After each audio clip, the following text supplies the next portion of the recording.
व्यवस्था विवरण 7। प्रभु के अपने लोग। फिर जब तेरा परमेश्वर यहोवा तुझे उस देश में जिसके अधिकारी होने के तू जाने पर है पहुँचाए, और तेरे सामने से हित्ती, गिरगाशी, एमोरी, कनानी, परिज्जी, हिब्बी और यबूसी नामक बहुत सी जातियों को, अर्थात तुमसे बड़ी और सामर्थी 7 जातियों को निकाल दे, और तेरा परमेश्वर यहोवा तुझे तेरे द्वारा हटा दे, और तू उन पर विजय प्राप्त कर ले, तब उन्हें पूरी रीति से नष्ट कर डालना। उनसे न वाचा बांधना, और न उन पर दया करना, और न उनसे ब्याह शादी करना, न तो अपनी बेटी उनके लड़कों को ब्याह देना, और न उनकी बेटी को अपने बेटे के लिए ब्याह लेना, क्योंकि वे तेरे बेटे को मेरे पीछे चलने से बहकाएंगी और दूसरे देवताओं की उपासना करवाएंगी, और इस कारण यहोवा का कोप तुम पर भड़क उठेगा और वह तेरा शीघ्र नाश कर डालेगा।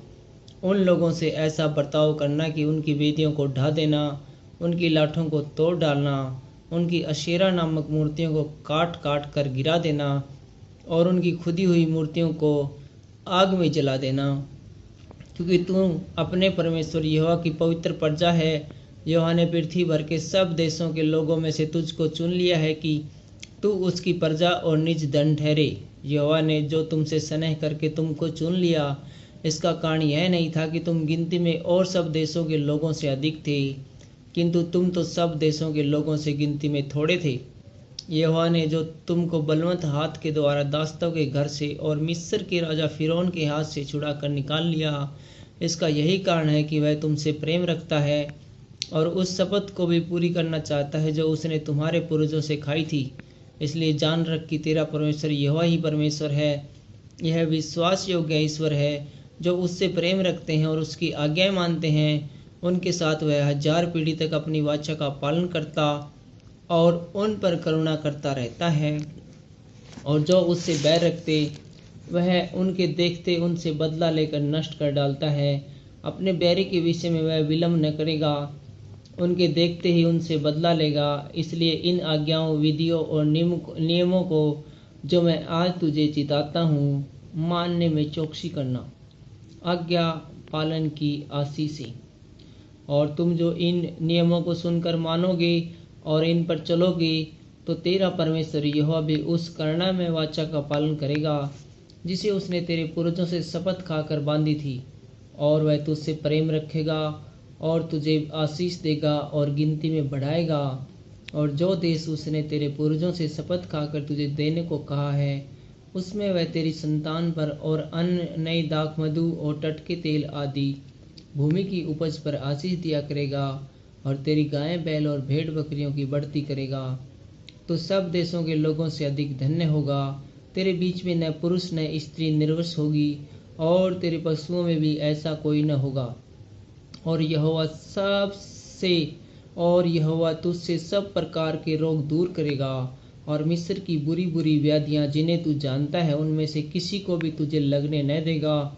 ये सब तेरे बैरियों को ही लगेंगे, और देश देश के जितने लोगों को तेरा परमेश्वर यहोवा तेरे वश में कर देगा। तू उन सबों का सत्यानाश करना, उन पर तरस की दृष्टि न करना, और न उनके देवताओं की उपासना करना, नहीं तो तू फंदे में फंस जाएगा। यदि तू अपने मन में सोचे कि वे जातियां जो मुझसे अधिक हैं, तो मैं उनको कैसे देश से निकाल सकूंगा, तो भी उनसे न डरना। जो कुछ तेरे परमेश्वर यहोवा ने फिरौन से और सारे मिस्र से किया, उसे भली भांति समझ रखना। जो बड़े बड़ी परीक्षा के काम तूने अपनी आंखों से देखे, और जिन्हें चिन्हों और चमत्कारों और जिस बलवंत हाथ और बढ़ाई हुई भुजा के द्वारा तेरा परमेश्वर यहोवा तुझको निकाल लाया, उनके अनुसार तेरा परमेश्वर यहोवा उन सब लोगों से भी जिनसे तू डरता है करेगा। इससे अधिक तेरा परमेश्वर यहोवा उनके बीच बर्रे भी भेजेगा, यहाँ तक कि उनमें से जो बचकर छिप जाएंगे, वे भी तेरे सामने से नष्ट हो जाएंगे।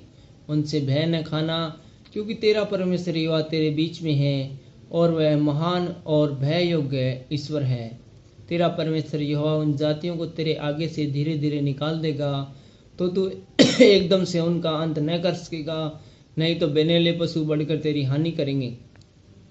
तो भी तेरा परमेश्वर यहोवा उनको तुझसे अरवा देगा, और जब तक वे नष्ट न हो जाए, तब तक उनको अति व्याकुल करता रहेगा। और वह उनके राजाओं को तेरे हाथ में करेगा और तू उनका भी नाम धरती पर से मिटा डालेगा। इनमें से कोई भी तेरे सामने खड़ा न रह सकेगा और अंत में तू उनका सत्यानाश कर डालेगा। उनको देवताओं की खुदी हुई मूर्तियां तुम आग में जला देना। जो चांदी या सोना उन पर मढ़ा हो उसका लालच करके न ले लेना, नहीं तो तुम उसके कारण फंदे में फंसेगा, क्योंकि ऐसी वस्तुएं तुम्हारे परमेश्वर यहोवा की दृष्टि में घृणित है। और कोई घृणित वस्तु अपने घर में न ले आना, नहीं तो तुम भी उसके समान नष्ट हो जाने की वस्तु ठहरेगा। उसे सत्यानाश की वस्तु जानकर उसे घृणा करना और उसे कदापि न चाहना, क्योंकि वह अशुद्ध वस्तु है।